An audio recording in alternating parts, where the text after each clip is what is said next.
Okay, and the assistant is working. Okay. Assalamu alaikum, everyone. Good evening, good morning, and good afternoon, wherever you are in this big globe. This is your host, Tariq Abu Bakr. Welcomes you in today's webinar and hope you are in a good health. First, I would like to thank Microsoft for facilitating this webinar for us and make it possible. And I hope you will enjoy it as well. So today, inshallah, we will be talking about, an introduction to containers, Docker, Azure Container Registry, and Azure Container Instances. So before we start, I would like to give you a glance for whoever is not familiar with the community. Okay, we are called Azure Kuwait. Azure Kuwait, as maybe a lot of you already members of Azure Kuwait, we are just a bunch of people who's really enthusiastic about the technology. We like the technology about it. We set a lot of sessions, as you can see here in the pictures, about Azure, .NET, Blazor, any open source community technology. Like today, we are talking about, Docker. And this is the whole purpose, to share our experience together and have fun. This is, like a milestone. Okay, it's a glance of the major milestones so far. So in July 2019, I started the community, okay, and I start communicating with maybe Microsoft to get the sponsorship and these things. In September, it was our first meetup, official meetup we made, and after that, by a month, we became a member of the Azure Tech communities, which host around another more than 250 other groups like us around the world. Alhamdulillah, till today, we have around more than 300 members on meetup.com. And we held up to, I think, till today, 7 meetups. Actually, we are behind the number we intend to have because of the corona pandemic. But now we are catching up with the digital initiative now, let's say. Okay. So welcome aboard.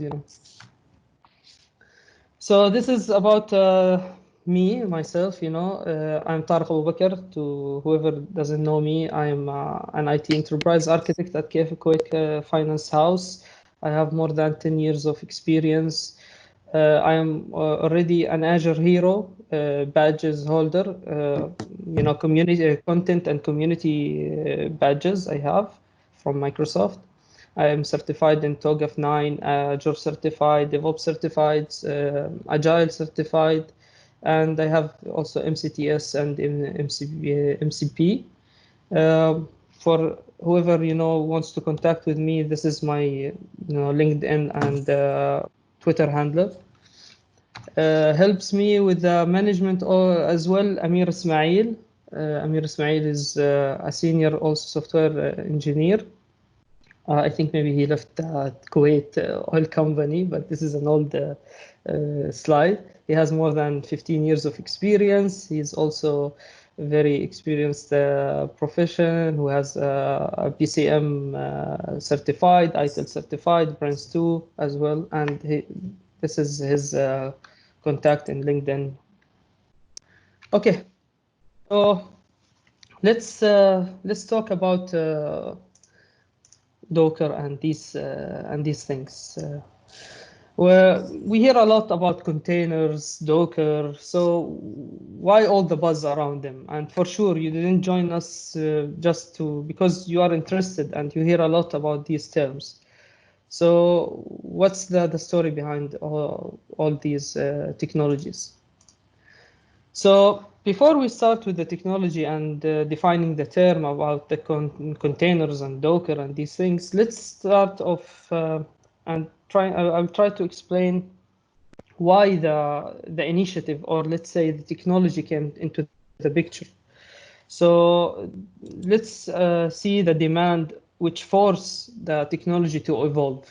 So as a lot of you knows, before we used to have a monolithic applications where the application is one big rigid, piece of code, maybe it get a little bit after that, evolved to be like an n-tier applications, but that was the case till recently, maybe 7 years or 10 years back only.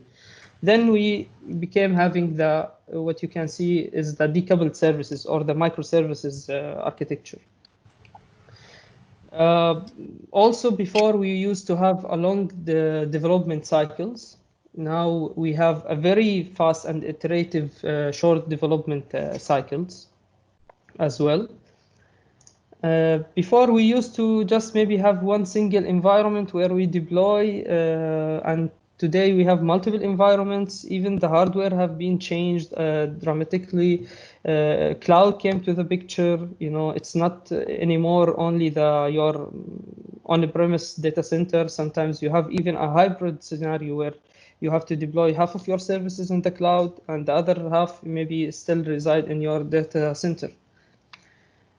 Before you are not, let's say, you are not, there was no need, to scale up or out that fast. So even if you want to do it, it was very slow because there was a big involvement of recruiting, the hardware, install it, make sure it is working fine. So it was a very slow process. But now with the big demands and technology, there was a big demand to scale up and out very quickly, especially when you have a global service which used around the world.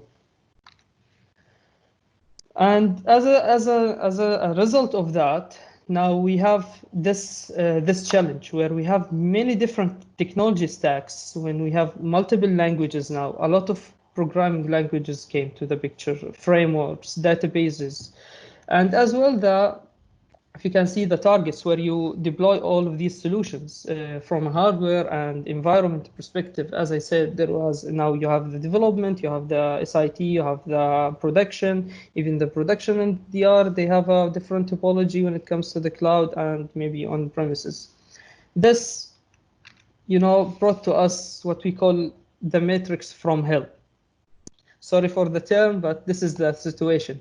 So, for example, to deploy a background work, service in your development virtual machine is totally different when it comes to on-site, cluster. When it comes to the cloud, it's totally different. And you have, as an admin or someone who deal with this technology, you should know how to treat it or deploy it in each of on all of these different, environments, which is a challenge, especially with the continuous evolvement, of the technologies and the hardware. This came, if you think about it, we had a similar domain, which was the cargo transport, had the same issue in 1960, where they have a lot of goods. Marhaba, Muhammad. Okay, so where they have a lot of goods with different shapes, and they have to fit it with the different, transporting and scenarios. For example, if you want to ship, let's say, the piano in a truck, it's totally different than when you put it in a train or in a ship. So this was a challenge similar like this. So also they had something called the matrix from hell. How they resolved this issue by, founding, let's say, a standard of packaging all of the goods inside something called the intermodal shipping container. And that's why, you hear the term container. So what we did in the technology or in the software industry, we said, okay, let's use the same concept where we have all of these technologies. We can package them in a standard way So that standard way, which is the container, can be deployed in multiple different hardwares or environments. So each one can understand this standard, okay, without worrying what is inside the container as a technology. So this is the whole concept about containers.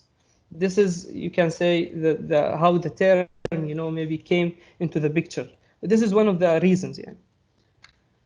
So that's give us the situation where we eliminated this challenge. And this is, you can see here, the official term, let's say, about the container. As I said, it is a standard unit of software that packages all the code with the dependencies. So your code, for sure, requires some technology like .NET, Java, whatever, and these libraries. So we all will package in this standard, let's say, package, and where this standard packaging can be understood by all the computing environment. Is it a cloud, local PCs, your on-premise data center can even, understand it. This slide, I just, bought it because for myself, I like to understand the history, how the technology got evolved. So you can see from the chart here, or the chart, that the technology maybe started in 79. It was a little bit shocking for me that such a technology, advanced technology, started in 79. But here we are talking about another aspect of the evolving of the technology. That time there was a challenge for the software industry to secure the software. Introduced, the what you call it, the concept of sandboxing, where they sandbox the processes, so no one can, the process cannot access other, resources beyond the one it is allocated by the operating system. So it started in 79 with something called SH root. Whoever is familiar with Unix and Linux, you will understand this. Till we reached the 2000, where we maybe introduced the BSD jails. And I can see the first, I can tell for myself, the first maybe milestone was in 2004. And even the term was introduced in the community, let's say, which was introduced by Solaris at that time, which called the Solaris containers. After that, there was a little bit, evolution till we reached in 2008 here, where the Linux in the kernel introduced Linux containers, what they called at that time LXC 1.0, till we reach Docker in 2013. So we are talking now about a technology, let's say, from Docker around 7 years now old. And Docker was released in 2013. So as you can see, Docker was not the one who introduced the technology. Maybe they played a key role in maybe adopting it around the globe. But they did something which made them, very successful. None of the before, initiative, managed to do it, which they made it very easy, even for the mere, humans to deploy containers. So with a single file, which we will see later on in the presentation, which couple of sentences or lines, you can deploy a huge environment. Before almost these ones, if you wanted to deal with them as a technologies, maybe you need a PhD to understand them and try and maybe interact with them or play with them. After that, by a year, by the way, Docker in the first year was built on top of this standard, but then they, drop it and they created their own standard, which was part of the OCI, which is the Open Container Industry, I believe. And they are part of it. Microsoft is part of it. So now there is a big standard, and Docker became an open source. Even their solution became in 2000, I believe, 15. Became an open source. That's why, which made a huge, made the technology goes on and adopted by others. So now when we talk about Docker these days into 2020, it's no more about technology. It's also a company, it is a platform, it's a command line tool. So you have to think about it when you hear a Docker. There's a lot of things related to it. By the way, this is the head office of Docker. The company. You can imagine it's a startup. Till now, yani you can feel it's like a startup. Have the startup spirit. I don't know. Maybe this is an old one, but in some of time that was their head office. So what is Docker? When we talk about technology, it is a standardized packaging for software, as we said, which is the same definition of containers, isolating your apps and other from each other, share the same OS kernel. We'll talk about this in a minute. It works in all major Linux distributions. And as well, thankfully to Satya initiative to introduce the Windows containers in 2016. So it was there was a because the whole concept was based on Linux technology, but Microsoft had initiative and a cooperation with Docker themselves to enable it on Windows. So starting from Windows 2016 and now 2019, that one is already supported, and even in your Windows 10 as well. So let's talk about now. Maybe you heard me that saying that we are isolating the processes, we are putting it in a package or something. So what's the difference between containers and VM in that case? By the way, is it clear till now? Do you have any question? If anyone has a question, can raise your hand so I can stop or slow down or something. If we are okay, we can continue. Okay, I think we are okay. So this is a very important slide if you want to understand, let's say, the whole story or about it. So this is normally how your VMs will look like, in the infrastructure. So you will have the hardware, which is the host server, and there will be a host OS operating system. There will be a hypervisor layer, which manage all the VMs. Okay, and on top of that, like VMware or something like that, on top of that, you will start having the VMs. So each column of these is representing a single isolated VM, where you will have the guest operating system. Here, maybe it's a Windows. Here, it's Linux, Ubuntu, I don't know. And your application A, will be for sure using some libraries. And maybe another version of the same application, which we can call it A prime, also for sure using the same libraries. But if you can notice here, we have a waste of storage, right? We have a duplicated operating system. They are the same operating system. They have the same color. We have the same libraries. They have the same color. But we just need another maybe feature here. Maybe the difference between A and A prime is just a single feature. So we are wasting a lot of storage processing power, because for sure the operating system, the guest OS, will take some RAM, to run. There will be some processes. It's a heavy thing. And for sure, sometimes maybe you'll have another application, which is B, which use a different binaries. Now, when we compare this to the containers here, let me see, because I don't want to keep changing. So the same one, you can see that we have the server, the same layer. We have the host operating system, but instead of the hypervisor, we have the Docker engine. And here's the beauty or the differentiation between the Docker engine and other things. So the Docker engine, you will have then the libraries, and you will have two applications. Your two applications which use the same library will share the same library without impacting each other. And this will be managed by the Docker engine. How this will happen, I will explain this in the next slides a little bit more.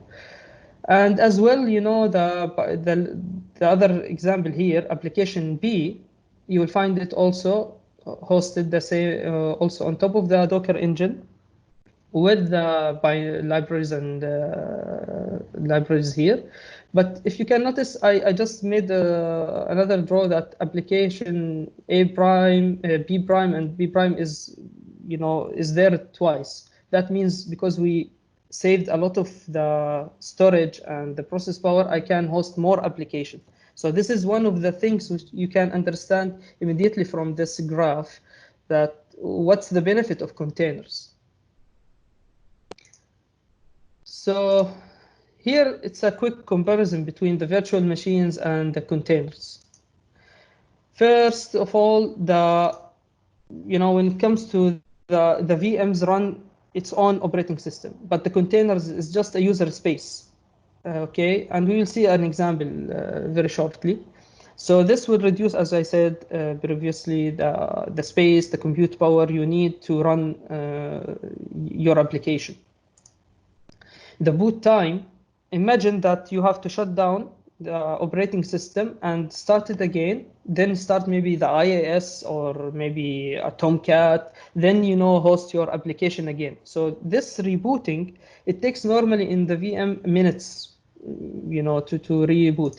But with the containers, because we don't have this overhead of the operating system to reboot the operating system itself, the container instantly or in seconds can be rebooted. Also, when it comes to the backups and taking the snapshots, the VM, you can take the snapshots are used very rarely, not that much, and it's very difficult to manage the different maybe snapshots. But when it comes to the containers, we have something called images, okay, where we will discuss it a little bit later, okay, where you have multiple and incremental build on top of each other.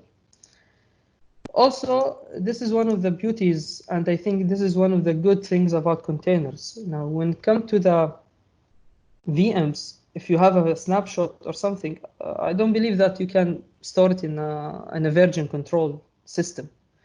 But with the images, since it is a file, just instructions in a file, you can store it in your source control. You can just run it when you get these files. And that will work very, very efficiently, because between an image and another, the Docker engine is very smart to see the difference and just keep track of the differences between the images. Okay, so for example, if you have an image A and image B, and B is depending on A, you will not have a completely A and A plus B. You will have A plus B minus A, the delta. Okay, and that's how you save the storage out of sudden like this. Also, the VMs in your laptop, if you try to run some of the VMs in your laptop, maybe how many you can run? Maybe a couple of them, that's it, because it will consume most of your compute power and RAMs. But when it comes to containers, maybe you can reach 100 with a normal PC or a laptop. So you can think about what the server can do. Also, the VMs are normally the virtual hard disk can be assigned to one VM. But when it comes to the container, the same image can initiate multiple or hundreds, let's say, of containers. Okay, now let's talk about some vocabulary which you heard me, saying. We'll start with something called Docker image. So the Docker image is, or the image in general, is the basis of a Docker container. طارق ممكن سؤال بس يعني again حبيبي regarding again for the VM and the container, now you make a comparison between both. Just to be clear for me regarding for the container. The container means the same as we have now current. If we simulate the same case what we have on the each server, we have VM and application itself on this VM. This will be the same what if we need to implement this one, we need one container to implement the application, or we can implement more than one application and one container. No, each application will be in a container with all the dependencies required by that application. Okay, and it will be isolated. For the application, to be frank with you, will not know that he's living inside the container. For him, he thinks he's even in a physical server. Okay, but as I told you, we are eliminating the overhead of the operating system here. Okay. So in general, why we have virtual machines, Isam? Just to host the application, right? This is the whole scenario. So if I can manage to host the application with a less compute power and less storage, wouldn't be a great idea? For sure, it will be a good. Yes. And this is the containers which trying to address. This is one of the things which is trying to address. But you need to confirm that the application can implement the container. Yeah. Maybe Yes. the Now container is not compatible with the application. I will show you how to do it, and you will see how easy it is. Just give me a couple of seconds. Okay. Thank you. Thank you. Thank you. Okay, so let's go. Just to add to Tariq Yeah. concept here. Also, the container platform is designed the complete opposite of any hypervisor or any visualization technology. Like anything that you will find from Hyper-V or VMware or any visualization technology, you will find them trying to design the systems for 100% availability, right? On the other side, containers are actually designed with failure in mind. So they suppose that all the components of the Docker engine and the orchestrator will fail at any point of time. So they made sure that the availability of the container through some tools that Tariq will touch base on during this session will always be available when it comes to failure of any application. And this concept, we call it the desired state configuration.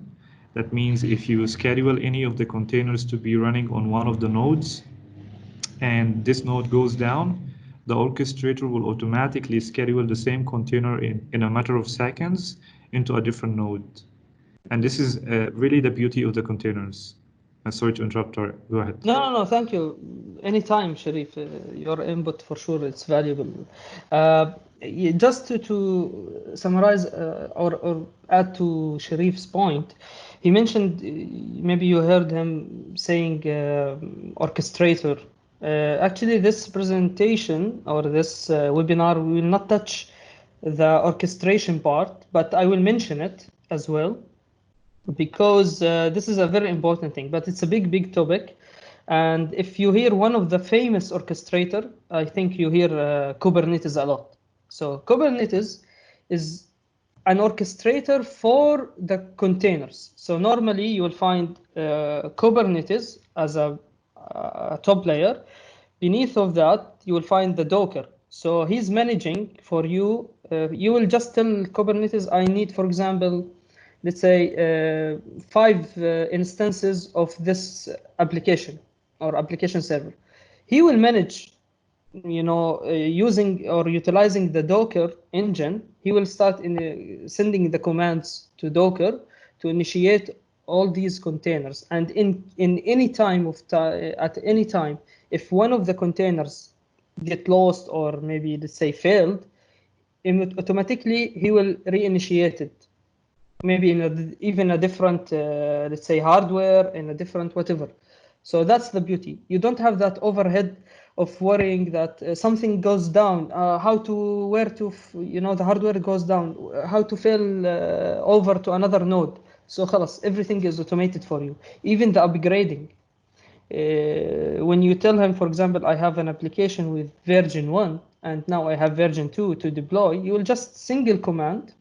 And even if you are integrated using one of the CI/CD pipelines, okay, automatically it will be, for example, if you have 5 instances, he will start removing these 5 instances, replacing them with the upgraded instance of the application, okay, and remove them because it has an internal load balancer.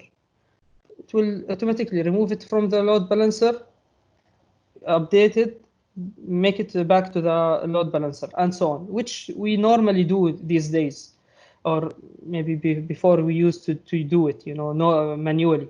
as a system admins or someone who is deploying the let's say the application. So just to come back here, as I said, there is something called the image, which is the base of the container. So represent a full application with all the dependencies. So let's say you have a .NET application, you will find an image specifying that that we are based on an image called, for example, the .NET image, and do some configuration inside it, and it will be like a file, which will be represented in the Docker world as a Docker file. So we call it Docker file. And also we have something called the container, which is a representation or a standard unit of the image. So if you are coming from a programming background, consider them like a class and object, where the image is the class and the container is the object. So as any programmer knows that from one class you can initiate multiple objects. The same situation here. The image can start multiple containers, and each container will have its own state. For example, if you are, let's say, in container X, you did some, you changed some of the state of that X, it will be X will have that state. It will not be reflected in Y, which came from the same image. The Docker engine is the engine which utilize all of this interaction and let you, and supervise all of these things.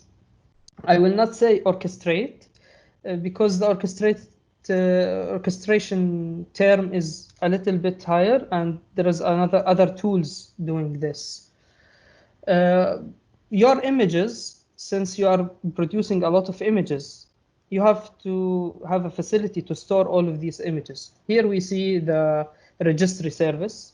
So normally you have a service or which we call it a registry, like Docker Hub, where we will see it, or the Azure Container Registry, as an example.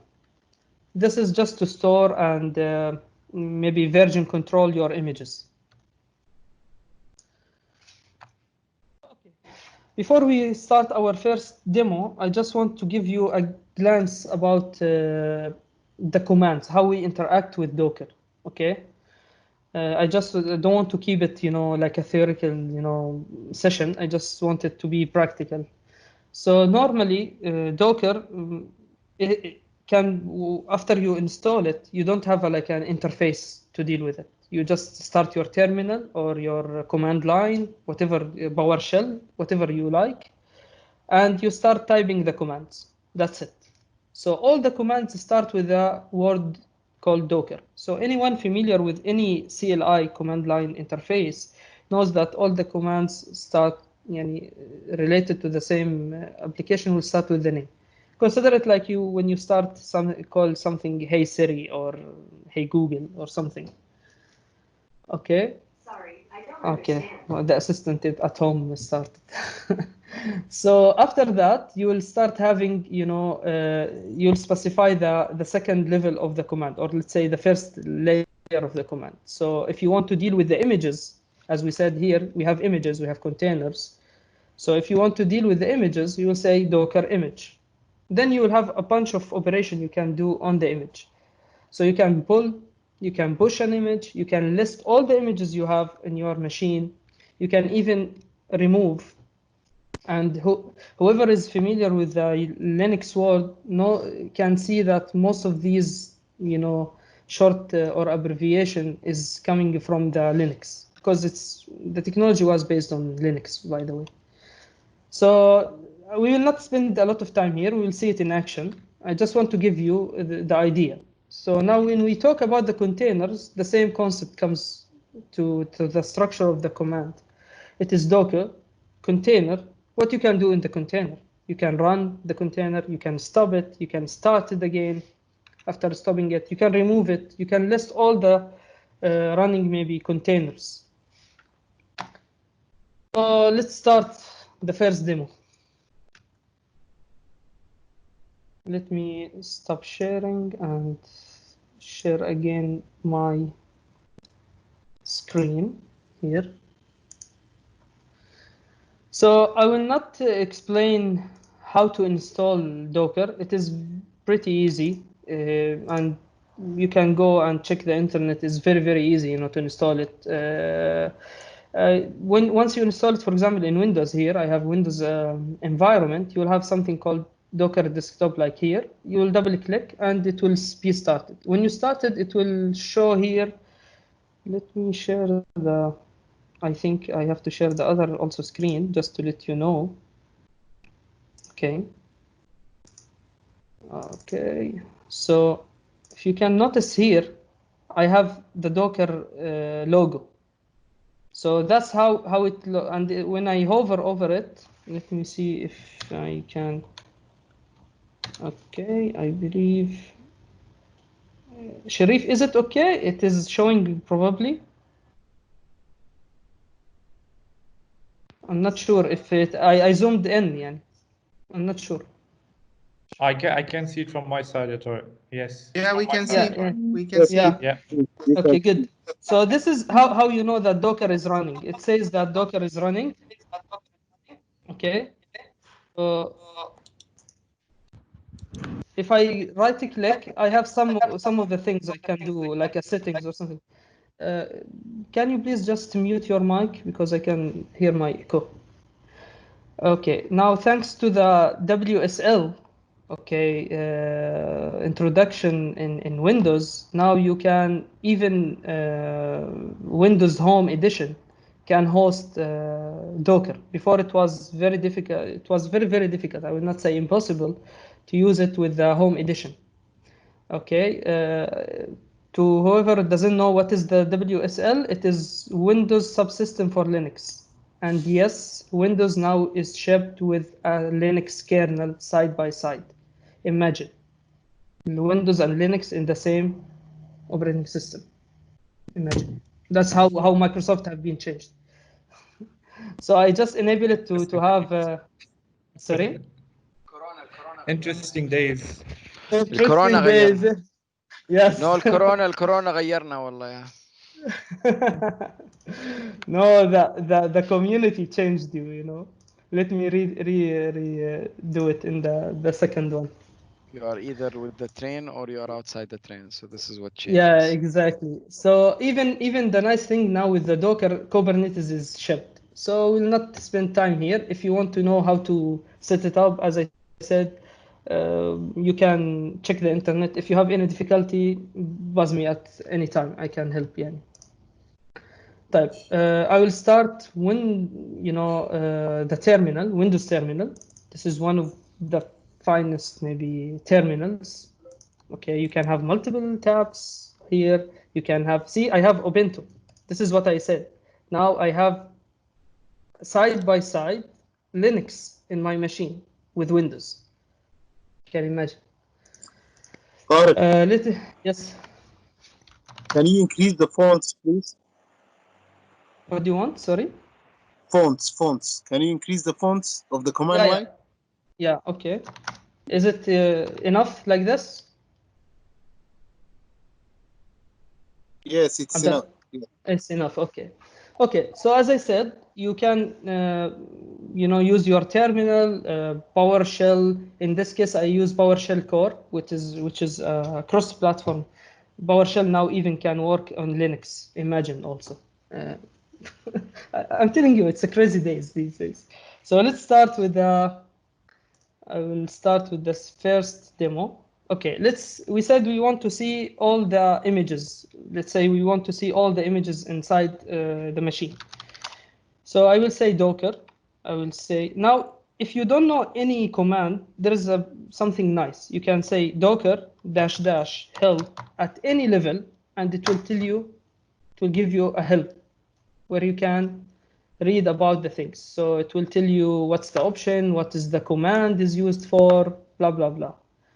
Okay, so I can do these management commands, builder, blah, blah, blah. For the image, if I go down here, image or images, list of images. But with the time, you will get very familiar with it.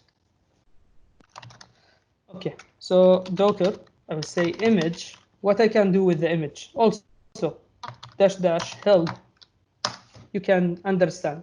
So that Docker image is managing the images, and I have other sub commands. So this is the parent command, and these are the sub commands.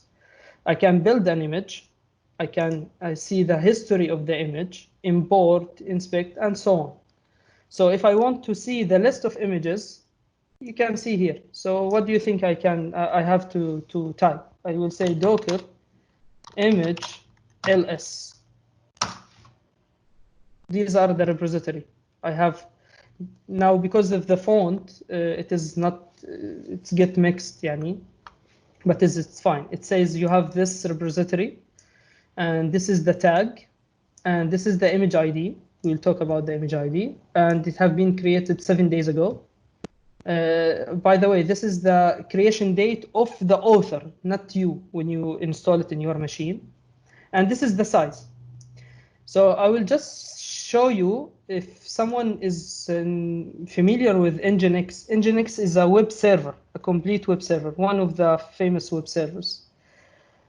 A complete web server, the whole, let's say, size of it is less than 150 megabyte. Can you imagine?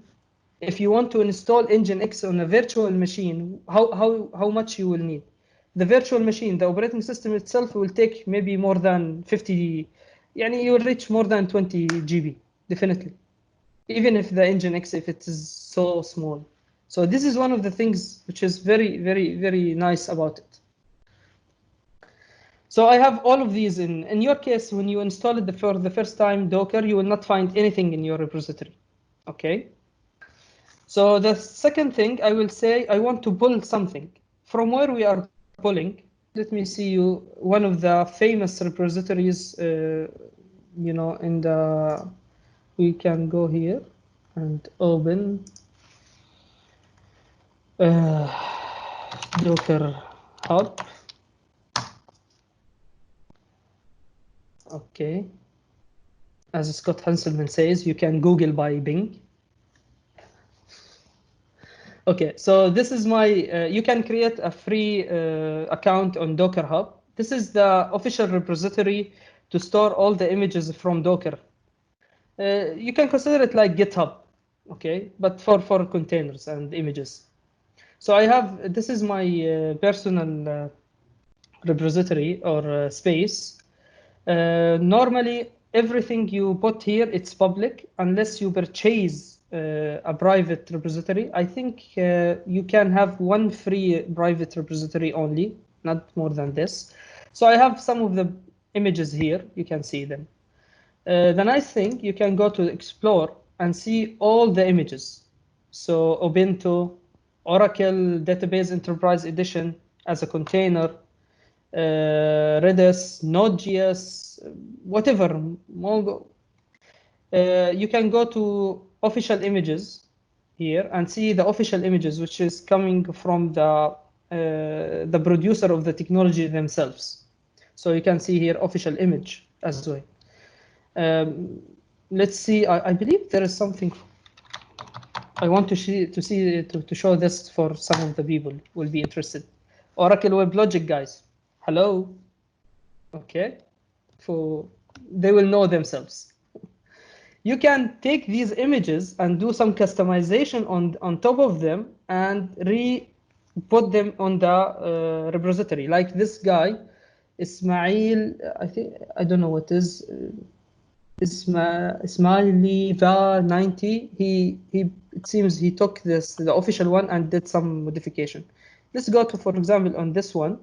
It will tell you how to pull it, some configuration about it, resources, blah blah blah. You'll find where it will work. Let's see something I'm interested about. Let's go to Nginx. Okay, this is how no, Nginx not like this. Yeah. Okay, I just want to show you how it looked like an official one. It will tell you how to pull it even. Okay, it will tell you all the available versions, which is already now supported. These are tags also, we call it. We'll see this. and a brief about it, how to run a container of that. Maybe let me zoom a little bit. So you can see how to run, even the commands are there, how to include it in a Docker file, where we will see in a minute, maybe. That's it. So in our case, in our demo, let's see, we want to pull let's pull one image. So I will say docker pull, and this is the official repository for Microsoft, and this will pull an image called samples, which is containing a code just to represent and see where you can see the output of a container using the .NET technology, just like a proof of concept. The colon here, ASP.NET App, it's a tag specifying that from the samples I need this tag, because you can have from these samples multiple tags which you can represent different versions. You can consider the tag as a version. So let's say I want to pull. Okay, so the engine will start saying, it will check your local registry and will see. In my case, because it's already there, it will not pull it. But in your case, if it's the first time to pull it, it will tell you I'm trying to pull. So I will just show you how it will look like if you don't have it. So let's go to image, and I want to remove that image. First, let's list all the images. See, why I have to say Docker, right? So where is the samples? This is the samples. Okay, I can either remove it like RM, then I have to specify either the name of the repository or the ID. I can just say the ID and remove it. So it have been deleted. If I go to list again, I will not see it. So let's go back and try to pull it and see how the experience will be different. Okay, so I want just for you to understand, see what it says here. Already exists. What that means. If you remember from one of the slides, we said that the images depends on the difference between the images. We are not, keeping the same image, a copy of the image. If image A is depending on X, so A will not be the size of X and A. Actually, we'll just pull the difference, and this is what happens because the engine or Docker engine will specify the image in layers. So all of these layers, this image consists of 1, 2, 3, 4, 5, 6, 7 layers. 5 of them already there, or let's say shared with other images. Okay, so it just pulled these 2 for me, and this is how it saves the space, and even create or deal with the images. Try to compare this with the virtual machine. This cannot be done with the virtual machines. So let's say image and ls, and I can see it's still showing the sample 7 days. And this is, as I told you, this is the 7 days since it have been created by the issuer, not you when you pulled it. Right, now let's run that container. So what I will say, I will docker, container. If I spell it right, run, then I have to specify the name of the image. Okay.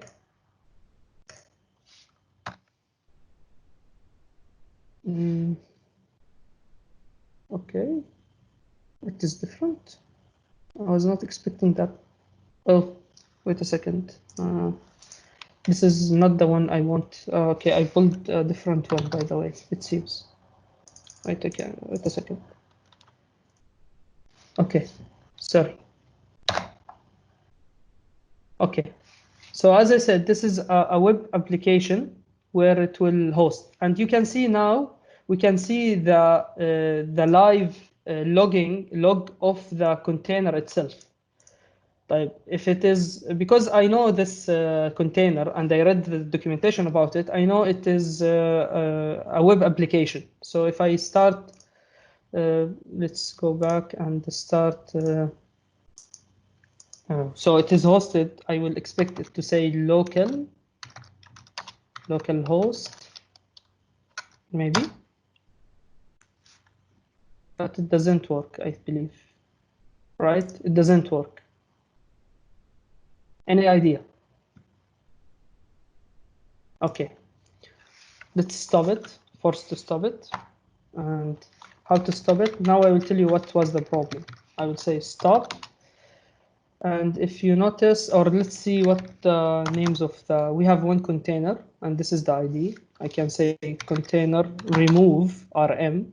I can specify either the name. Let me just show you something here. I know it will be, but I just want to show you. If I list all the containers, it will tell you from which image it came, the ID of the container. There will be a naming. If you didn't specify a name, it will give it a name. And the funny thing about the names here, the first one is an adjective. The other one is a name of a known scientist. This is the default, how it generates the names to make it unique, if you didn't specify the name. So you can just say, let's go big again. If I go and I say remove, I can say by the name or the ID. Okay, I don't know the ID. I didn't copy the ID. Let's go ls, and yeah. And the funny thing about, or the nice thing about the ID, you don't need to specify it. Just specify whatever makes it unique with all the running ones. So I can say the first 3 digits or characters. E. Okay, container remove, sorry. I cannot remove it because it's running. So before that, I should stop it. So it's stopped. Then I can remove it. Now it have been removed. So if I go back to ls, I cannot see it anymore. Okay, let's go back. Why it didn't work? I will tell you why. If you notice, and this is coming when you practice the, let's say, Docker. It comes, one by one. So I have to say run -p. -p means publish. Why? Because as I said, one of the things about the containers, it will be secured inside the container. No one from the outside can access that container. And as I said, each container thinks that it's having its own hardware. It doesn't know that it's even inside the container. So you have to specify opening the ports. So the -p means publish that container to expect, let's say, a request over port 80 and map it to 8080 in your local machine. So when I go to the browser and say localhost 8080 will be mapped by the load balancer inside the Docker engine, will translate that request and map it to 80 inside the container. -d means run it in the background, so don't show me the feed here in the command line. So it will return the ID since it is successfully run. We can see here. Now it's running. And see here what it says. It points the local 8080 to 80 there. So if I open the and say 8080, welcome, it's running.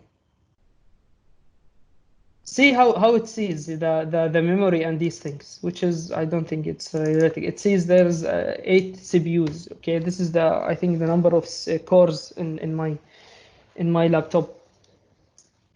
Okay, even if it's sharing the hardware with others. Yani I can initiate multiple of these. Let's go crazy. Okay, sorry, this will not work because I'm assigning the same port over and over. So if I say 81, it will work. Here 82, because in your local machine you cannot assign the same port with a different ones. It's not a limitation from the container side. Like this. See, and very fast. It's starting them very fast. So if I go here list, see how many they are. Let's go a little bit close, small, so you can see it probably.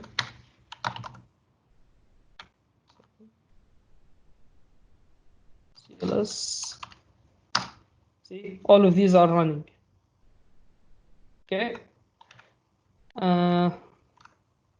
So if I go like this, yeah, if I go to 81, it will work. If I go to 82, it is also work. So we have multiple instances. That easy. So let's remove them, but force them to be removed, which will force the container to be stopped, then be removed. And I will take only the three, maybe I can have multiple ones, put them like this, and the command line will understand. So all of them are now removed. Voila. Okay. So we saw how to, run a container, pull an image, remove the image. Let's also what we saw also, stop an image, removing it, running it, stop it. So this is for the first demo. We can go back to our presentation here. So are you okay? Anyone has any questions so far? No, Tarek, no. question. Sounds good. Someone was saying something. Yeah, Tarek. Yes. This is Mohammed Harzal. Tarek, if we are pulling some images from the repository in Docker, let's say free, are they first free? Can we use the let's say the WebLogic one, the Oracle? Okay, good question, Harzallah. And second question, can we get benefits from different, let's say, different Dockers or different containers from different company, and do our customized software based on them, or shall we buy them? Okay, starting with the second question. Okay, yes, you can pull any public available image, do your customization, and then no need to republish that image. You can keep it stored in a private repository, like what I will show you later using Azure Container Registry, because it's a private registry. Only your company and the authorized people in your company can access it even. Okay, so this is now when it comes to the first question, it also have let's say yes or and no at the same time. Yes, you can use any of these public official images, do whatever, but you have to see about the agreements, because some of them, like let's see the SQL Server. I will show you. Microsoft SQL Server. One of the parameters you have to send when you start the Docker, the container, it is a parameter called accept EULA. Okay, and this is where you specify your license, for example. So some of the instances, or let's say images, it's a software eventually. If the company is not publishing it for free, you have to comply with them and maybe purchase a license or something. Now there is some of the let's say let me see, some of the tiers, for example, for the SQL, like the Express, which is free in nature, you can use it, but it will not be as powerful like the Enterprise and the other ones. And this also applies to your second question, where if you pull a public available one, if it is required license, you have to purchase it before you do your customization, and your customization for sure will not be supported by the official releaser of that image. Is it clear, Harzallah? Yeah, clear. Okay. I think the customized one, if there's a new version, you need to adapt with it for the customized. Exactly. Yeah, because you have to keep doing this. Okay, let's go back to. Thank you. Okay, welcome. Let's go back to our slides. Where are you guys? Okay. Now we saw how to use a public listed images. If I want to do my own image, like Harzallah said, how can I do it? Okay. This is done basically in a theoretical thing. In theory, you have to do the following. You have to identify the base image. For example, as we said, the web logic, and like Harzallah said, I will install it. I will start a container of that one. I will log in inside the container. I didn't show you how to log in inside it, but you can log in inside the container and start applying your changes, maybe installing new packages, put new files, whatever you want to do. After you finish, you have to commit all of these changes and save them in a new image with a new ID, for example, represent your changes and save it locally. Then maybe you can publish it even, publish it in a registry. This process, this is in theory how it should be done, and this is how Docker is doing this. But to make it very easy for you, they introduce something called the Docker file, and that's what made Docker as a technology or a company very popular. So they eliminate all of these steps for you, but they are still there behind the scenes, being done for you automatically. So you just have to write something called Docker file, which will do all of these steps instead of you. Let's see a sample. So first, let's see what's the Docker file. It's a plain text file containing the commands needed to be done on the image. Okay, written with a minimum scripting. Even the scripting is very easy to understand. This is a sample of a Docker file. See how many lines? I will give you a glance, a little bit idea about the commands. The first, see, any Docker file should start with something called the from, which means that I am relying on this image. So for sure you are pulling an image and start playing on this, which we just said, previously. After that, for example, the work directory, what it will tell the container. I will tell you what will happen behind the scenes. When Docker read this file, it will pull this image behind the scenes, start a container for you from that image. Now we'll log in inside it, and when it sees work directory, it will go and shift to the directory called app. If the directory is not there, it will create it inside the container. Then it will copy this directory from your local laptop or machine and put all the contents of this folder, which is representing for sure your code in that case. Let's say we are developing a web application, and it will cite it in the current running directory, which is, this is the dot what it means, which means, the /app in that case.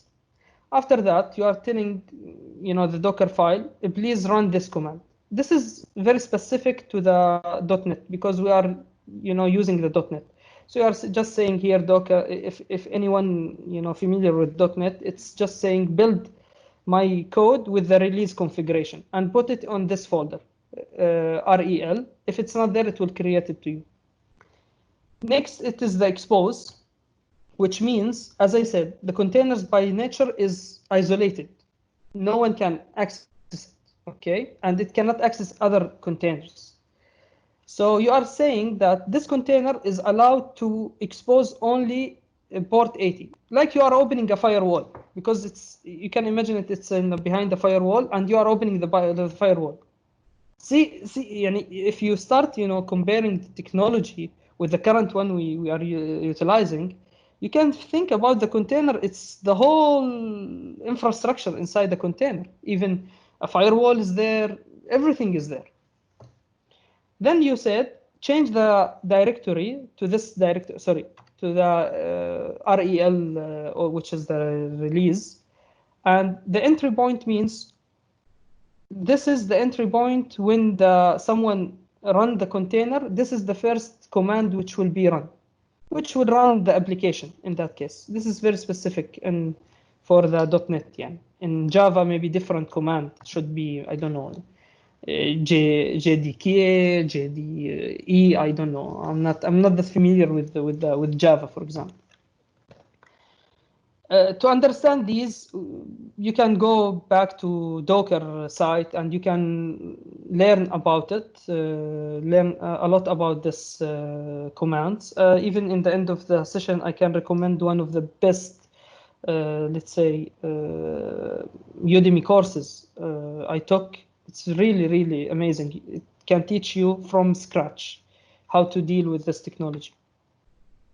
This will introduce for us, after you finish with building this file, you have to build it. How to tell Docker engine to build this for you? You specify a command called build. Okay, and these are some examples for it. So let's have another demo where we will build our own image. Okay. Let's go back, clear the terminal, and see what we have to do. Okay, for that I will go to the D directory in my case, and I will create, I think I have Azure Kuwait, very good. Okay, good. So I will make now a directory, so we will play, everything will be inside this. Azure Kuwait live. I don't know. CD Azure Kuwait.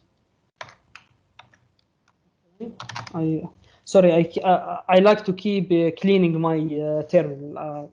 This is a habit. Sorry if it's enough.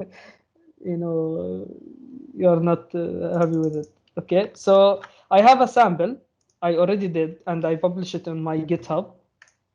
Okay, so I will, if anyone's familiar with the Git, this is how you clone a repository from, using Git.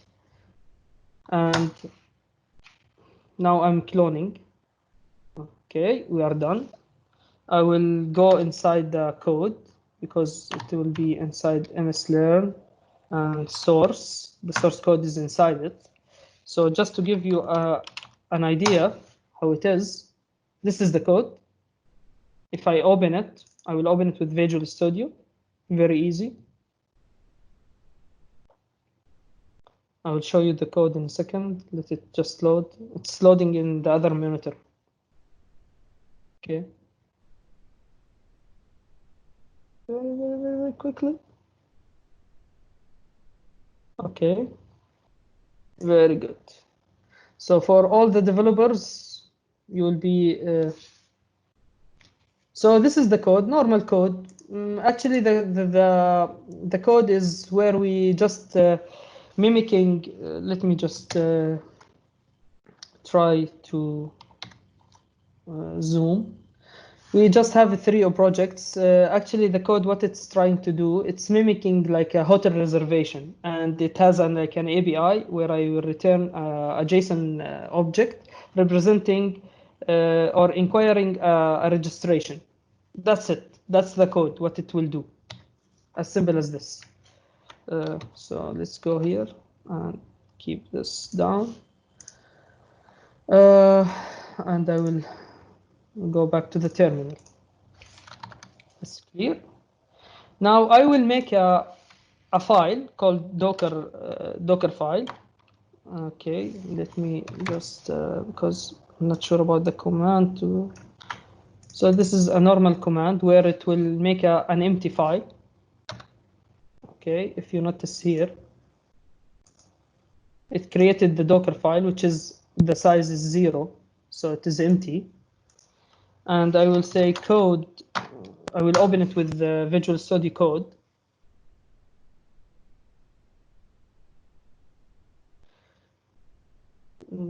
Okay, so I will open the file and I will make it a little bit bigger so you can come on, how?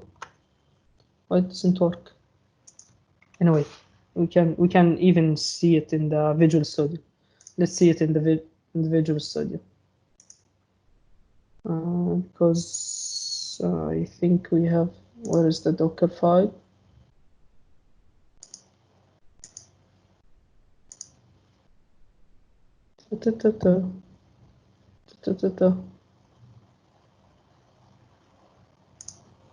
Okay.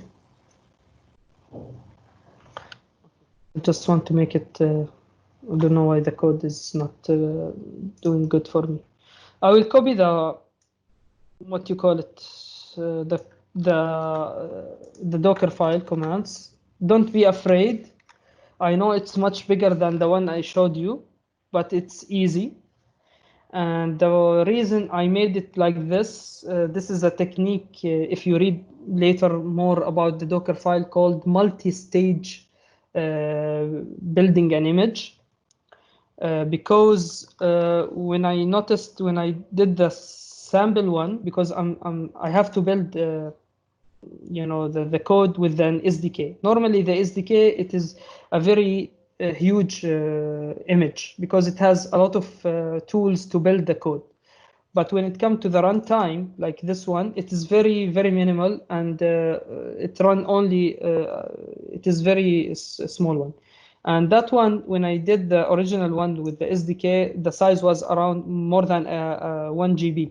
And to upload 1 GB with my internet connection, for sure, it will take time. So, and this is how you have to do it, to be honest. This is how it should be done, a clean way. So the same, you can see that I can see there is a from, there is a work directory, the same thing.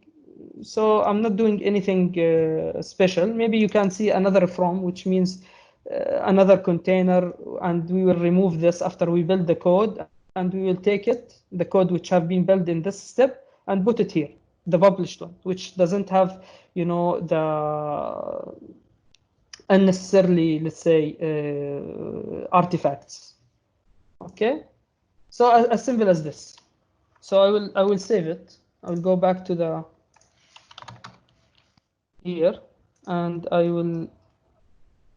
will try. Let's first see Docker images. Let's say see the image we have.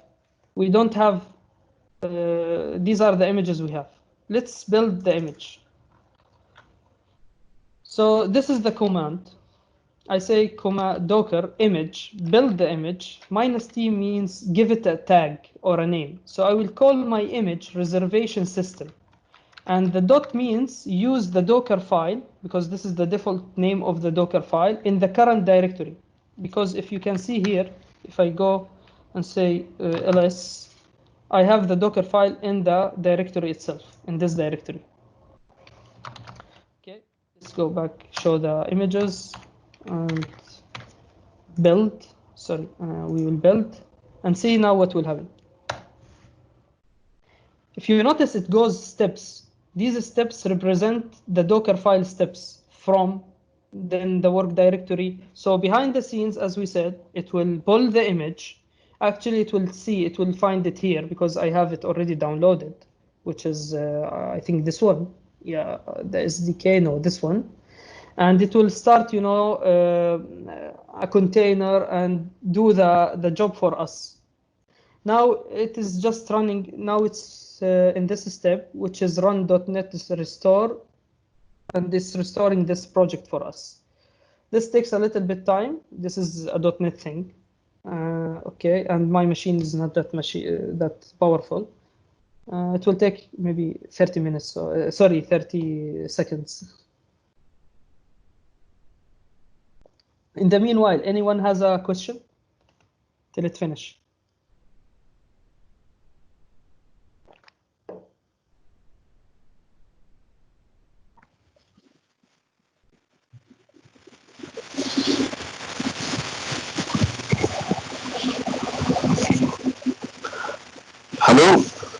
Hello, yes. عبد الحافظ here. أهلا وسهلا. هلا حبيبي. How are you? Just question maybe Yeah, a little tell bit me. advanced here, No, sure. but regarding the Windows images versus Linux images. Okay. Okay, Good. so You want me to explain the difference? no, I just Okay. if you want to explain to others, it's fine. But Yeah, I can okay. see that I can see that you are opening a Linux machine inside your Windows machine, right? So I Right. think as far as I read about this issue, that there is an actual kernel, Linux kernel, inside the Windows machine. Windows. So there is Right. a communication now. Microsoft guys find a way to communicate between the Linux kernel and the Microsoft kernel. Are we going to see in the future a Linux kernel working on a Windows machine, or the other way around? As far as you, I'm not sure. Okay, no issue. Abdel Hafiz, can we put this question aside till the end of the session? Because I will show you something, but I don't want to interrupt the guys because it will distract them a little bit. Yes. Okay, Of so course. just remind me about it. I will answer it, inshallah. And let me also, before that, that time, I will differentiate between the Windows images and the Linux images because I missed it. And thank you for reminding me that. So we will keep it till end of the session. Okay. Okay, no problem. Thank you. طيب, if you can see here, it finished and everything is successful. So if we go back and see the image list, you can notice that we have the reservation system and the size is 220 megabyte. Okay, with the runtime, with everything, guys. See, about a minute. This is just intermediate one. I think we can even remove it. I will remove it. I don't like to have something. When you see something like none, that means something intermediate. Till now, I don't know why it happens 100%, but I can remove it without any issue. We didn't break it. No, we should not. So type, we done with building the image and we saw the images. Let's run the command. Let's run the a container. So we are saying docker container run, and we are linking the 8080 to 80. Okay, but by the way, let's do it 80 because the port 80 in my local machine, it's not reserved, so it will work for me. So 80 will go to 80. It is in the background. I will give it a name. This is how you specify a name. So I will call it reservations, and this is the name of the image. Okay, let's take this as a copy, for example. Sorry, I will show you again. So this is the repository name, or the image name, sorry, reservation system. And this is, okay, I didn't copy that. Okay, and we said we will make it 88. 82 goes to 80. So I'm saying I will call it reservations, and I will make it goes to reservations and take it from reservation system. Let's run. Done. Let's go to the browser. Localhost. No need to specify the port because it's the default. Why didn't it work? Why? It's working. Why? And this is a live demo. Wait a second. Let's see and debug it. Yeah, it is working.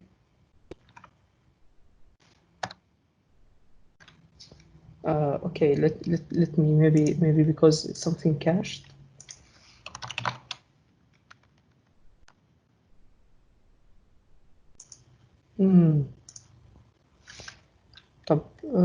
Let me make it on 8080. I'm not sure, but let's remove it. Force remove, and I will say PC it is D.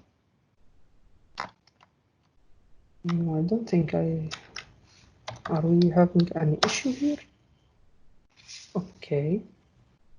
So if you go to a new browser, local 8080. Right. Wait a second, what was that?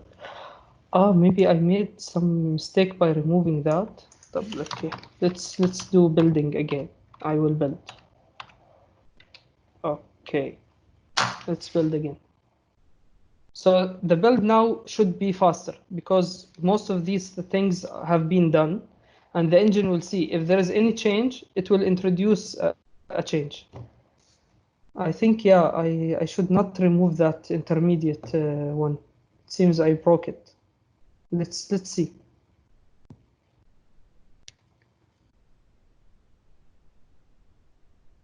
Dun, dun, dun.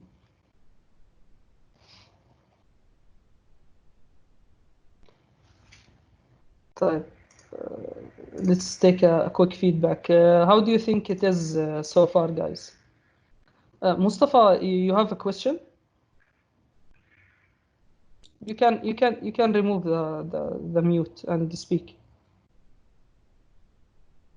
Mustafa Han, I can see that you raised your hand.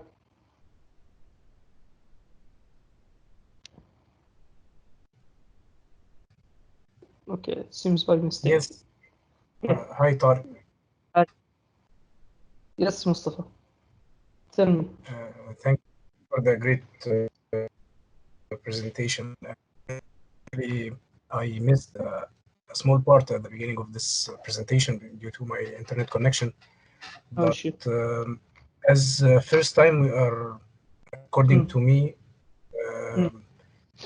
looking at the Dockers. So is it having any services on the cloud or? Yeah, definitely.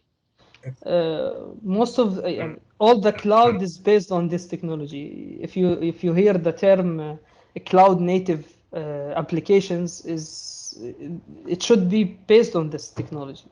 A lot of services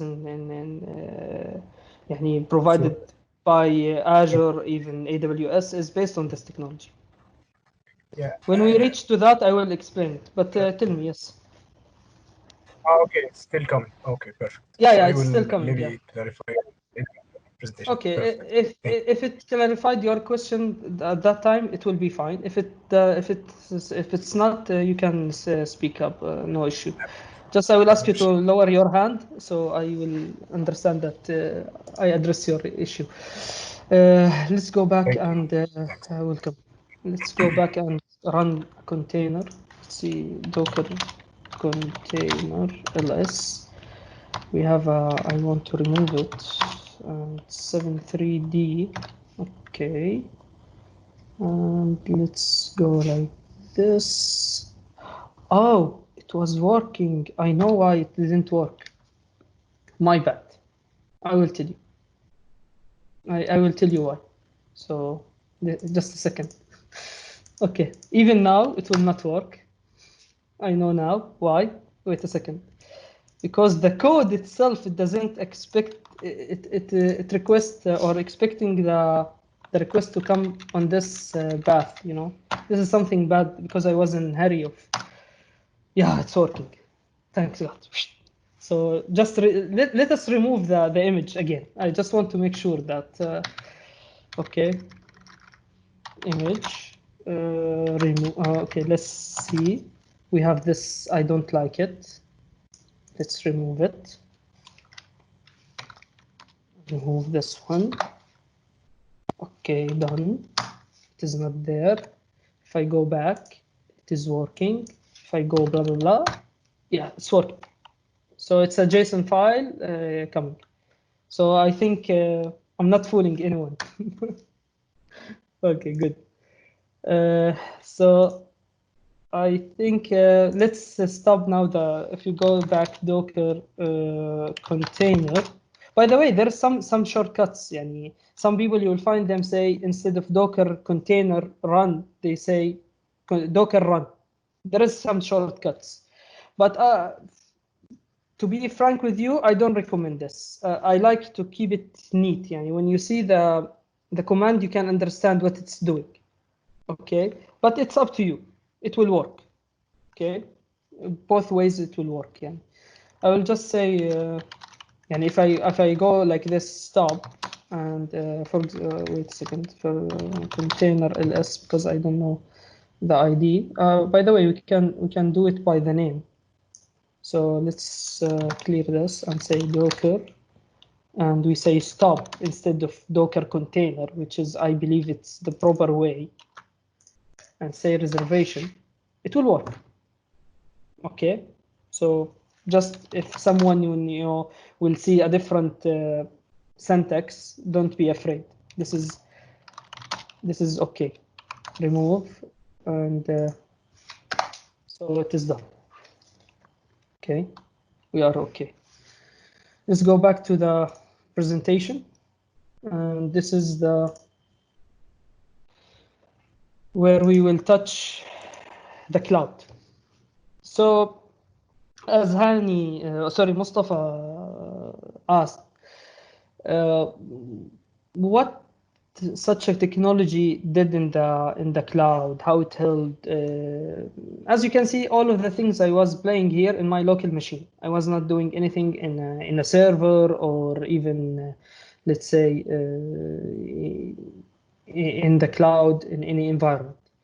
Azure, as one of the major or biggest providers for cloud computing technology, okay, it utilized this technology in one of the services which called Azure Container Registry. As you can see here, when we said we have all the images are, let's say, image ls are locally stored in my machine. Okay, I don't want to keep all of this in my machine. Maybe even if I want to share it with anyone in my company, I cannot. They cannot access my machine. If my machine goes down, there is an issue. So as Docker Hub, and because Docker Hub, purpose was to publish for the public, Azure said we can provide you like a private registry, okay, which called the ACR in short.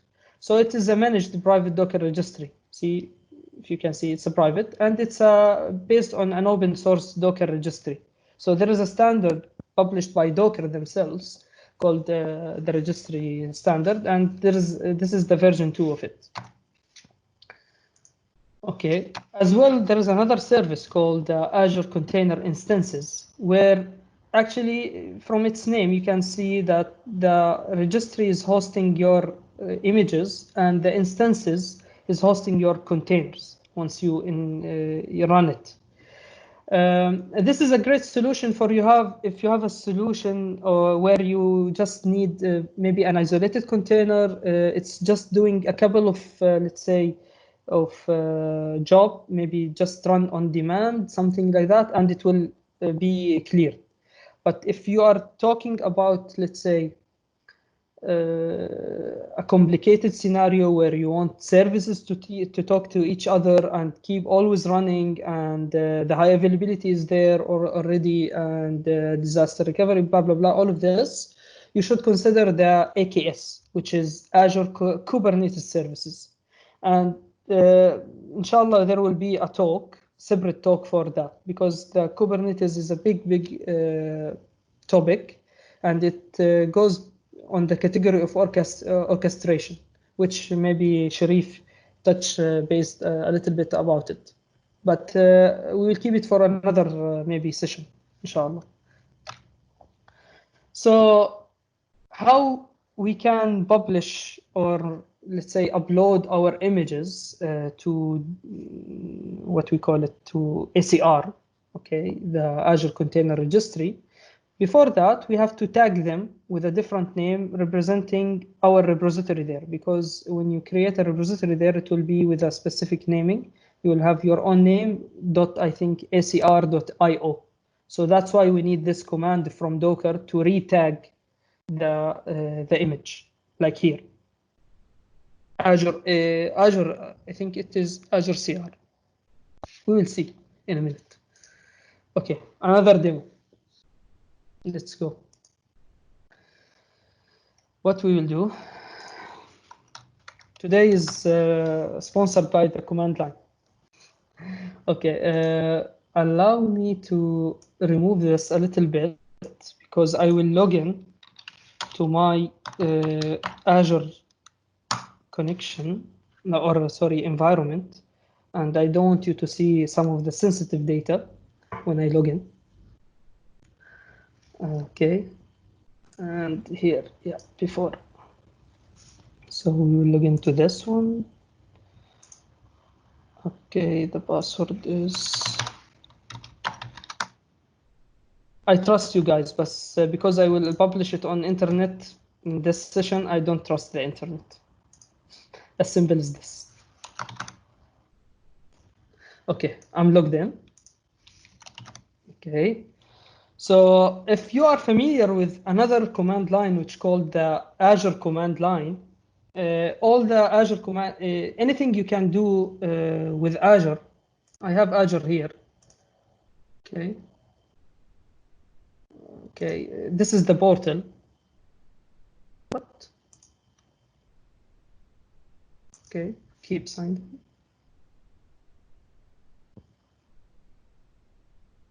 I can provision the things here easily, you know, go, you know, whatever service I want to provision, everything will be fine. But I just want to show you also the command line since we are playing with the command lines, and I like the command lines a lot. So you can do the same things what you can normally do in the portal with the Azure command line. So if all the command lines for Azure CLI start with AZ, so I will tell you, let me copy it. I just want to make it very fast. I will create a new resource group. Okay, so because everything should be inside the resource group, and I will put it in West Europe. Okay, because this is actually not the nearest one to us, but you know the UAE is there, and hopefully within a year we will have Qatar data center also as well. So let's create. Okay, so it have been created, and now I will create an ACR, an Azure Container Registry as well. I will give it a name. Let's change the name because I know that I have an instance for that. I will call it Azure Q88. I will have the standard SQ, okay, SKU. Okay, it depends on the what you want. There is the standard, there is the basics. You can read about it. What's the differences between them? And the resource group is 88. Before we do this, I want to show you something nice about the command line. If I go AZ and say interactive, I think I have it already. This is the beauty of this is still in beta, the interactive. Let it start this a little bit. Yeah, so if I go AZ, it will tell me all the commands because you cannot remember all of them maybe. So ACR, see, and it immediately what the ACR manage private registries with Azure, and it will tell you immediately. So this is a nice way, you know, to learn Azure command line. You know, I really like it. Yeah. Okay, maybe it's a little bit slow because we are sharing. Okay, so I can create, for example, in this case, but it's much faster. Huh? So this is an example. For I just wanted to show you this because it's really an interesting one. I like it a lot. So I go back to the normal one. And let's go back and change the names because I have an instance of these just in case something wrong. So what I'm saying, I need a registry called Azure Q88 with the standard SKU in this resource group which we created, and I want the admin to be enabled. I think it will take a couple of seconds. Okay, done. If I go back here to the resource groups, we have the 88, it is there. and inside it, did it refresh? Okay, I don't like it like this. Sharif, I have to report an issue in the portal. Sometimes it takes time, you know, to refresh. Okay, where is it? Where is it? Okay, Welcome, just my a second. friend. Sorry. Maybe it's your internet, or maybe. Now it's showing. Yes, it takes time, you know, because maybe the internet. I don't know. Yeah, you're right. So if you can see, the registry is there. Okay, and you cannot see my subscription ID. Okay, this is one of the adds-on I like. That's why I'm using Firefox here, because it's already in the Firefox called Mask for the Azure Mask, and you can any sensitive data you can blur it like this. This is very good when you do a demo or something. What do you think, Sharif? So all of these you'll find access keys, and so this is how I enable the admin. Okay. Perfect. Perfect. Yes, I'm not exposing anything. Okay, so let's go back, and if you remember So the object. this is an Yes. extension to Firefox. Yes, exactly. It's called Azure. Let me show you. Yes. Azure Wow, Mask. that's very nice. Actually, it was there on Google as well, and sorry, Chrome. My bad. But unfortunately, why Azure Mask add-on? Okay. Yeah, this one. Yes. But the problem, I believe, the marketing team in Microsoft contact Google to remove it from the store, because it is a community. Someone, I think this guy made it, and they said it's not following because it's compromising the marketing and these things. And he Okay. reproduced it. Yeah, he reproduced it with a name I think called AZ Mask, but till now it's not approved. But it seems the Firefox people didn't listen. I don't know, but I like it. So I like now it a we lot. can Yeah, use it's very it. good. Yeah. Yeah, it's very nice. I learned this from a very known one of the big guys in Microsoft called Jeff Fritz, I believe. He has a very known Twitch channel where he teach Azure coding. I can even give you his channel. It's really interesting. All of most of these things I learned from him. Yeah. Okay, let's go back to the. Okay, so we said we want to upload our image. So what I will say, Docker, tag my image, which called reservation system, and it's already tagged by latest. How the latest came? Because normally, if you didn't specify, let's say, a version or a tag, Docker engine will give it the latest because it will consider it as the latest version. This is something by heart.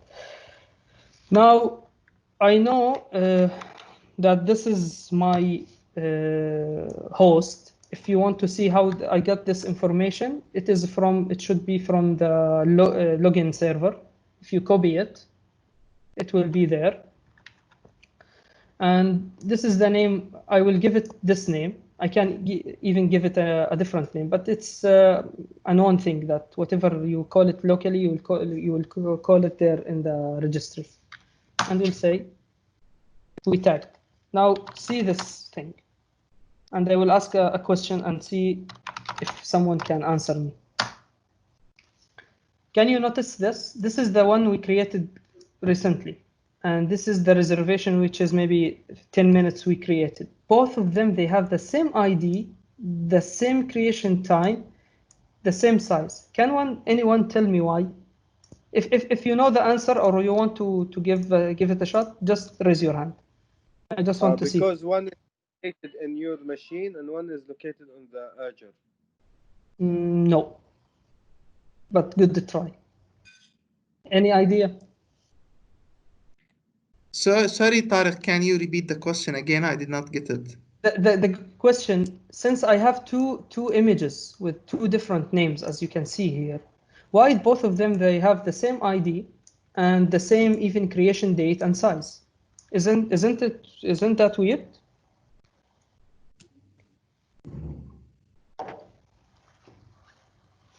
Let's see. Seems I didn't do well when I explained that.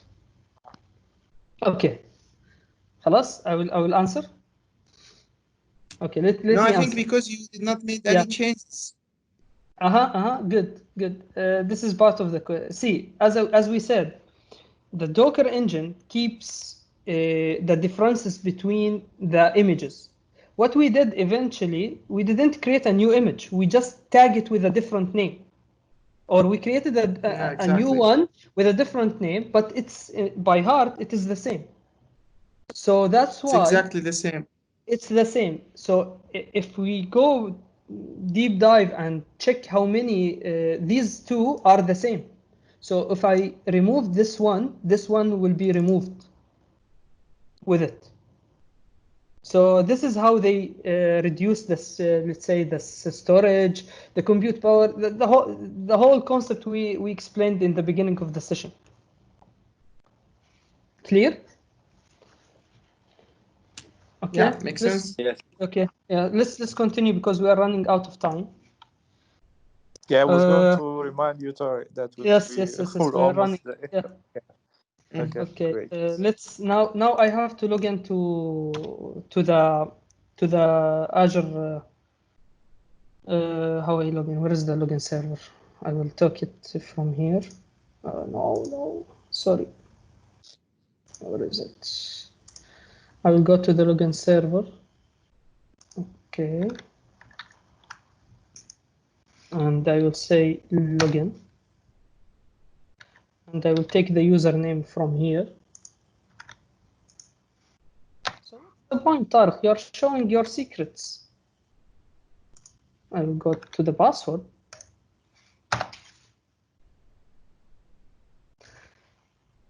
And you cannot see the password.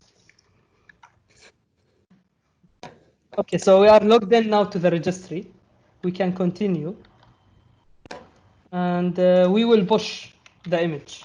If you remember in the first slides, we will push. I will just change the name because the name is different. And it will push that one. It's preparing and it will start uploading the image.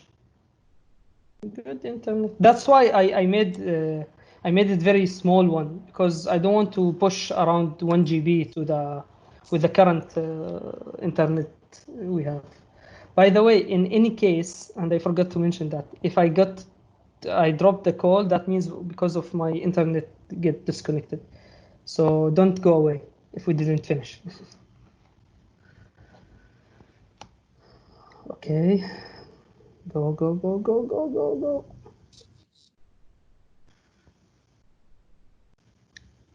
Okay, fine. Very nice. Come on. Okay, we'll keep it.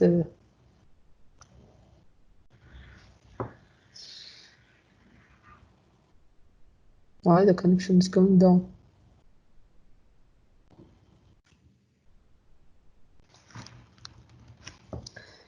You know what should be the best? I will create an instance in Azure, a VM, and do all the work there, because the connection from the data center there to the anything public is very fast, and I will use the backbone of Azure. Now it came to my mind. Anyway, no issue. I think we are done. Come on. Okay. Done. Finish, please. Okay, we are done, and it give it and the size, blah blah blah. Let's go back to here and see if we have an image. The repositories. If I go to repositories, and yeah, it's there. See, I can see it, and with the tag latest. So we pushed it. Okay, this is some information. So now the last step, we will create an Azure instances to run this container. So let's go, and I will do it here from the portal for the people who likes the portal. And we'll say add, and I will go to containers, and I will go container instances.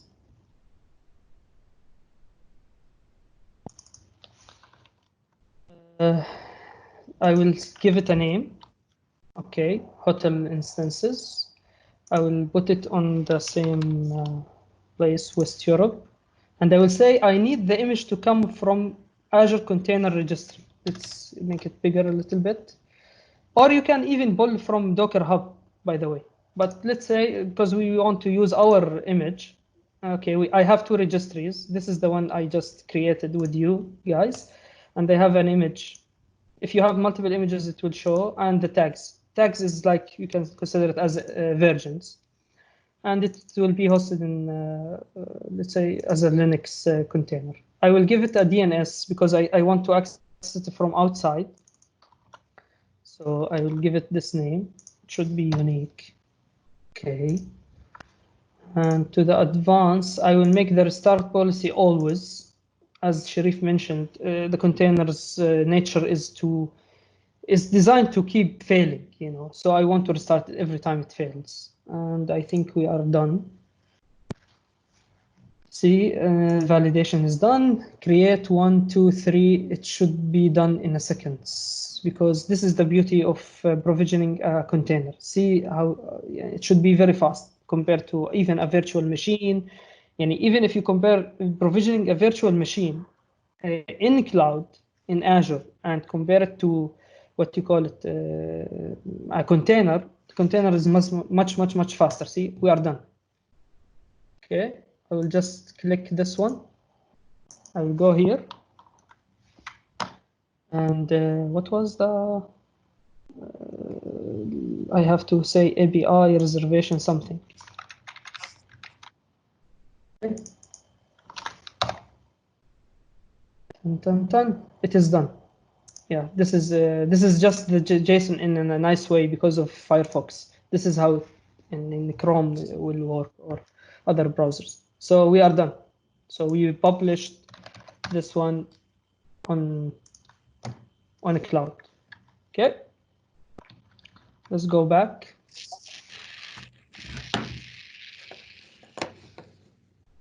Right. Okay, so sorry. So this is for today, guys. Okay.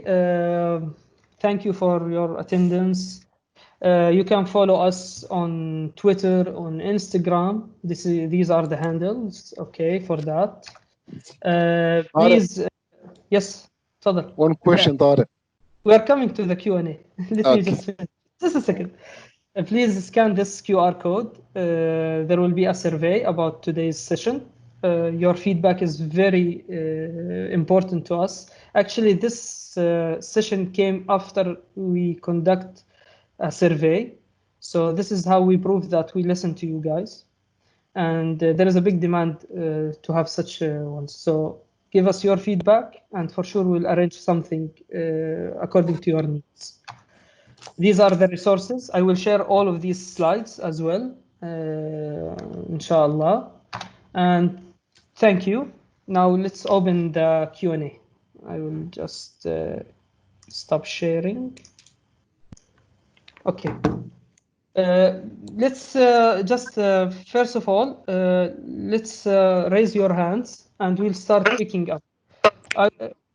Okay, first I will start with Abdul Latif. Who asked me? I forgot. I told him to wait till the end. عبد الحافظ. عبد الحافظ. عبد الحافظ. سوري عبد الحافظ. معلش بضلني اخرطه باسمك. ما لازم تحفظ الاسم. ان شاء الله. حقك علي. Okay, so your question, remind me about it. It was just can you repeat it?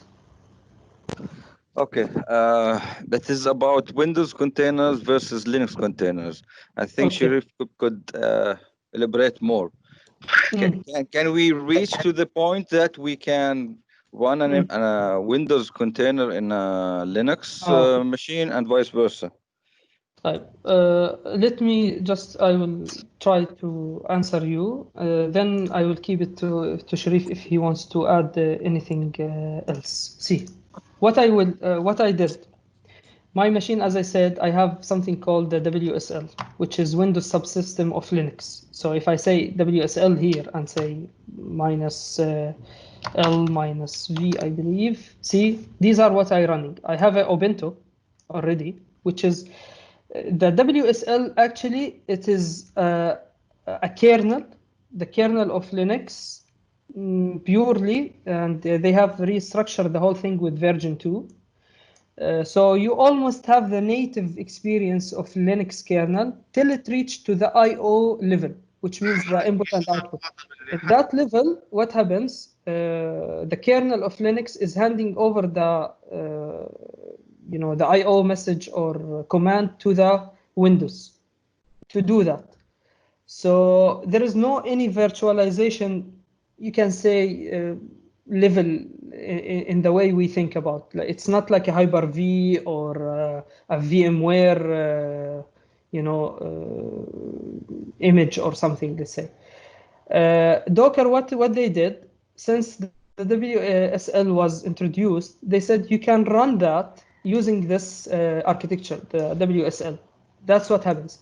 But you can fine running it without relying on the Docker, let's say in the WSL, but that will require a Hyper-V.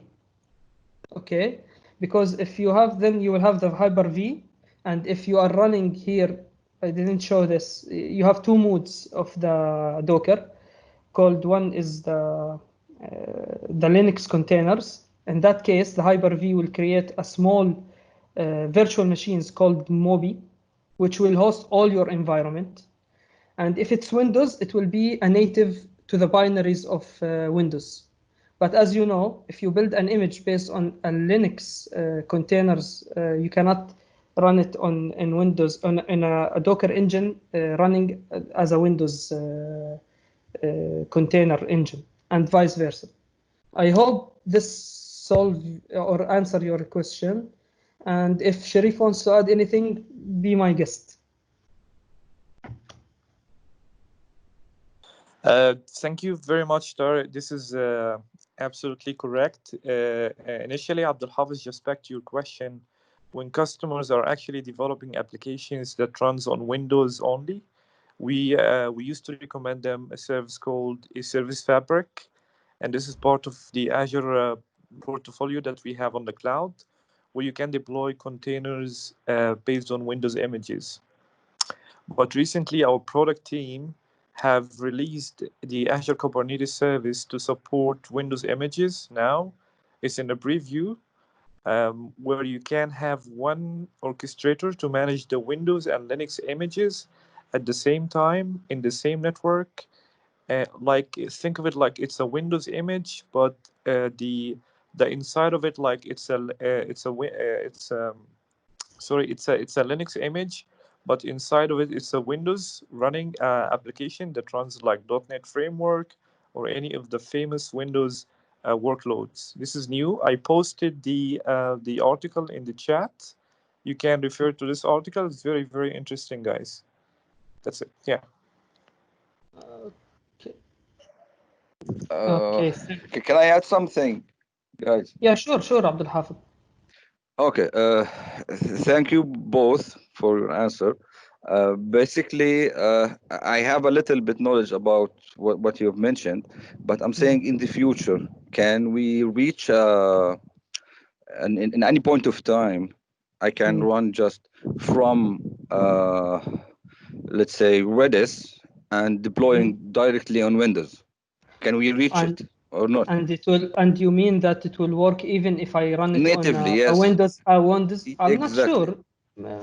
Because we have to reach the as you know, as you mentioned, that Microsoft right now reached the point that they can put the Linux kernel inside the Windows. Okay, so can we reach that, or it is still a long shot? I'm not This is sure my because question. the architecture it's two different kernel at the end. يعني. I'm not sure. Maybe who knows? Maybe there will be يعني a way. Maybe after maybe 2-3 years. Who knows? يعني.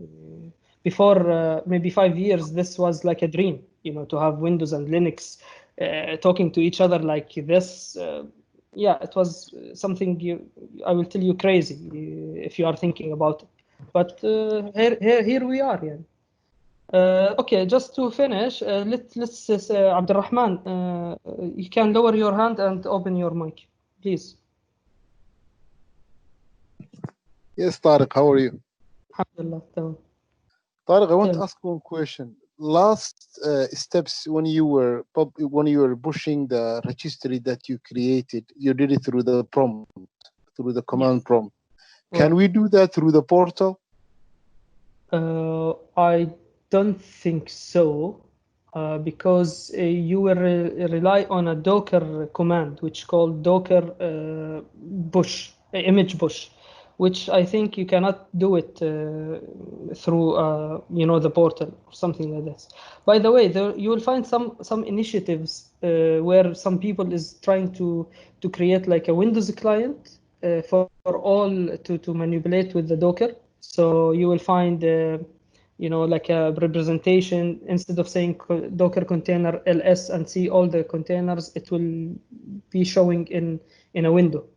This is not officially from maybe, let's say, Docker themselves. They have something. Let me share something here. It will worth explaining this. I'll show you something.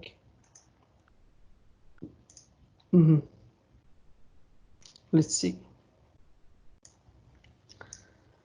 No, this is the, where is it?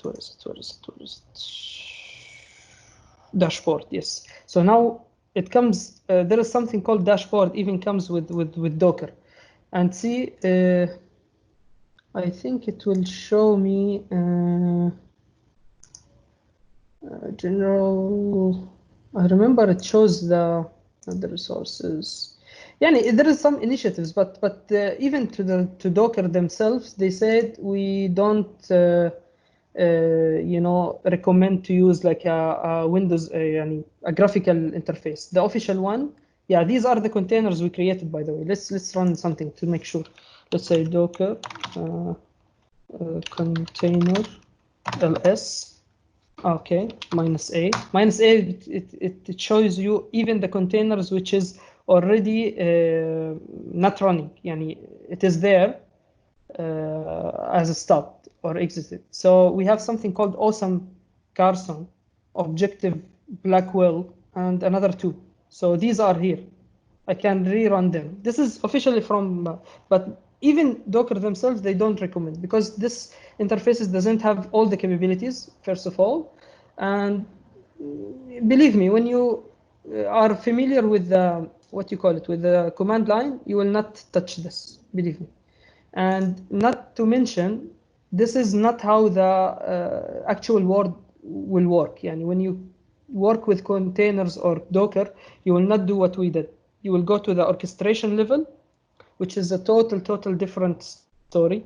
But this is like, because it's an introduction level to the containerization, let's say, that's how I show you how it started. Now, it's rarely someone will do what we did. Maybe when it comes to the images, even the images, it is done through your pipeline, the CI/CD pipeline. So if you have a code, when you commit the code, it will go to the and it will run the test in the CI pipeline. Then it will package it, and it will push that. It will create a container, an image, and it will push automatically the container, the image to your registry. And when it deploy it in any infrastructure, it will pull that from the registry automatically, and it will create a container for you, utilizing the orchestrator. So you will not see this. This is the dirty hand job if you want to go deep and see what's happening. But it's good to understand how it started. I can provide some of the articles, and for sure, if you are interested, we will make another session regarding the orchestration in general, which is Kubernetes will be. I just want to show, if you are willing, see this architecture and tell me your idea about it. This is an architecture where we have a voting app, a front end written in Python.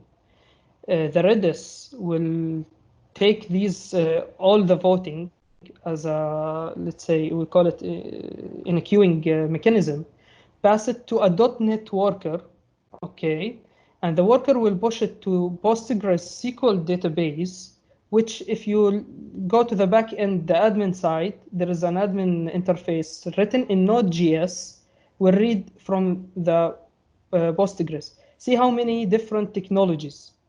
They all will work together. This is the beauty of the microservices. Each layer is just intent to do the work for itself. The worker just receives something and push it. They don't care about it.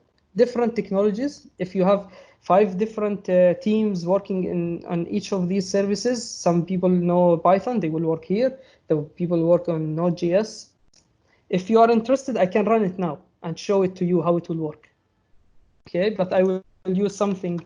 Let me just download the app because it's in the GitHub. It's very, very interesting thing. Tarek, Yes, تفضل.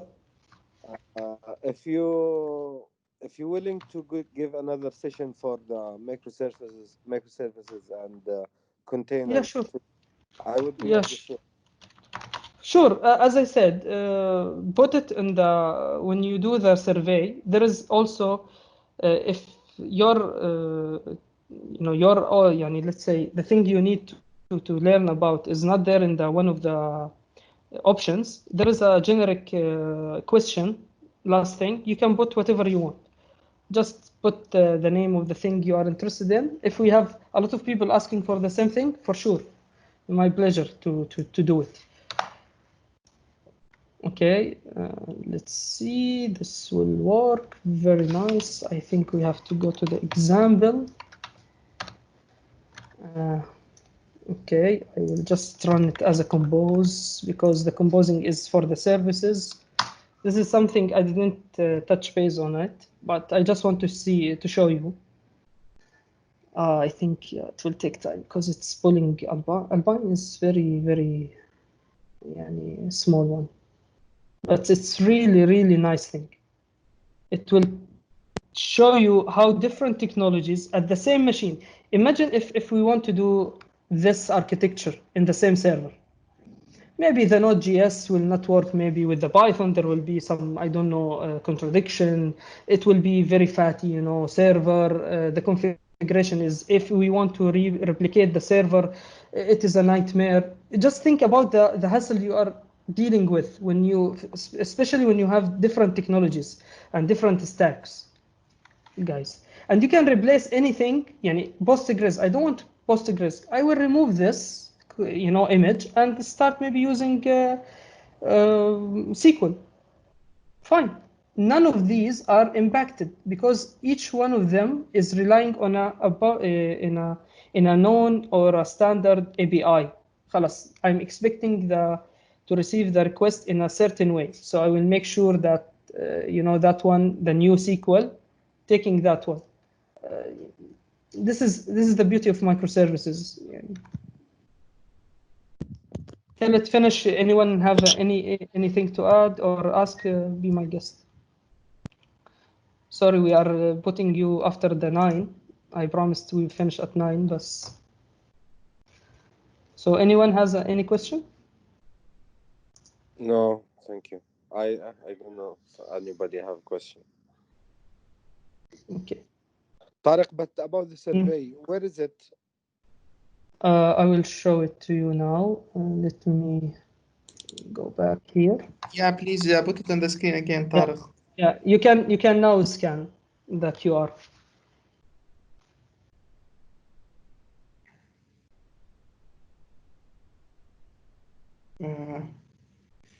I can't find the QR reader on my device. What phone you have? Huawei. No, I'm I not have sure, it. but should be built in the camera. No. Okay. It's not. Anyway, No, I will share this. I found it. Yeah, No let worries. me No, okay, let me I will do something. Okay, I will do something for you. Just a second. Yeah, for me, I think I got it. You got it? Yeah, Sergey Monkey, right? Okay. Sorry. Yeah. Let's see what we will do. I can put it also the link in the WhatsApp group we have. I don't know if anyone interested to be added to the WhatsApp, you can contact me and send me your number. Okay. So I will put the link there. Oh, come on, this will take, now we reached to the .NET. If you notice, it's, you know, making containers for all the 5 services we saw, and it's running them, okay? The problem, I forgot to download all these images before. I totally forgot. Okay, it's my bad. This is 130, too much. Oh man, it will take time. If I think we have to wrap it up because it will take time. The people in Microsoft also, I think they have to leave. So simply, thank you very much, all of you, Thank you for your to copy time. the